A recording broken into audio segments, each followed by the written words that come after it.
Beta speeds. And this is interview, take one. Say they're sitting next to you and they said, how's Ricky doing today? In this exclusive report, the Saints running back reveals that he suffers from a disease called social anxiety disorder, and he's currently taking medication to control the National illness. Football League, and certainly the most shocking was Ricky Williams' abrupt departure from the Miami Dolphins and all-pro football. For all intents and purposes, it appears as if Ricky Williams chose marijuana over football. Would Ricky Williams be in the Hall of Fame if the NFL allowed marijuana during the years he was in the NFL? I do think so. I'd say I'm doing great. I feel like I've been on a trajectory for the past 15 years or so, and it just keeps going. The amount of energy we put into caring of what other people think about us, and a lot of times, people we don't even like. I started to shift that, and the end result is I'm just happier. People expect me to be unique and to be myself. So much easier that way. So welcome back to Curious Questions with me, Ricky Williams. Today my guest is literally one of my best friends in the world, Dan Le Batard. So Dan's chart, and remember we talk about the primal triad, the sun, the moon, and the ascendant. These are really the most important parts of someone's chart and helps you understand who they are.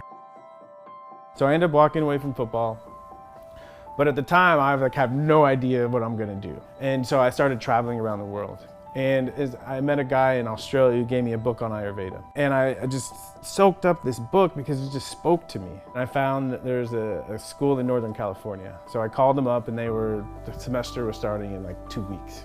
So I drove up there the next day, met everyone there, enrolled in school, and I started studying Ayurveda there. And I knew I had found my teacher. I knew I was starting to find my path. And I had the first morsel of clarity that I'd had in months. And from that point on, I started to, voraciously study yoga and astrology. And it just kept spiraling. And as I kept going, my path became more and more clear. And here I am. Lately, I've been coming down a lot, once or twice a month.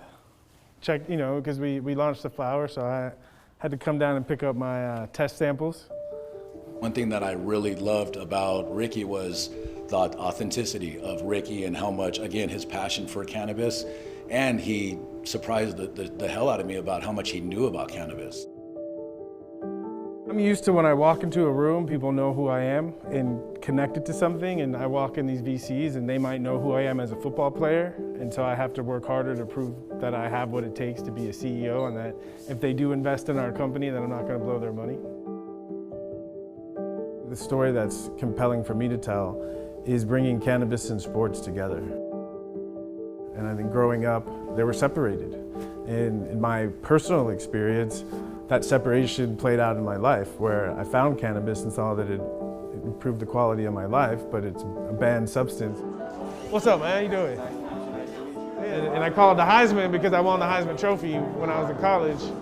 And it's just, a spin on that whole idea that you can use this and it can help you achieve stuff in life. Yeah, most definitely. Do you think people owe you an apology? No. I don't ever think anyone ever owes me an apology. If we're living a truly authentic life, it should have that, you should have that effect on other people. Because, once people you see those things, it starts to get people to think outside the box and open their minds. And that process is first you hit resistance, but then you break free. And so I take pride in the fact that people were upset then, and we see what's happened now in the change. And I think I've just learned to embrace being a little bit ahead of my time, but understanding what comes with that. And to the point where I actually enjoy it. I enjoy it. Ability to be out front, forthright, keep it honest, not run from it. It was a miracle to watch, man. I know it was probably unbelievably difficult, but a little bit. Man, it was inspiring to me, man. It gave me a lot of confidence and strength. It changed my life. We need to talk then, huh? And to me, that's really my whole story. When you're young and you have a lot of talent, especially in sports, is to realize sports are in my mind, primarily a way to hone and to sharpen that talent. But ultimately, it's got to be applied to something bigger than just football to feel fulfilled. What I've seen in my path is through, studying yoga and astrology and spirituality and all the things that I'm into now, all the things that I learned as a football player is what have allowed me to excel in these other areas. And I think the only mistake that we make is not listening to ourselves, not listening to our heart. I think that's the only mistake we make. That's the original mistake, and all the other mistakes are essentially, hopefully, the correction of that. The idea of social anxiety disorder when I got into the NFL. Social means being around people, anxiety means something's not comfortable. Well, the way I've learned to understand anxiety, it's not a bad thing, it's information, right? It's information. And when I finally woke up out of my stupor, I realized I'm not supposed to be here, and I left. And guess what? The anxiety disappeared, and my life started to become more vital, more interesting, more dynamic. The correction was walking away, taking a year off, getting a sense of who exists underneath the football helmet. And then when I came back after that year off, it was me.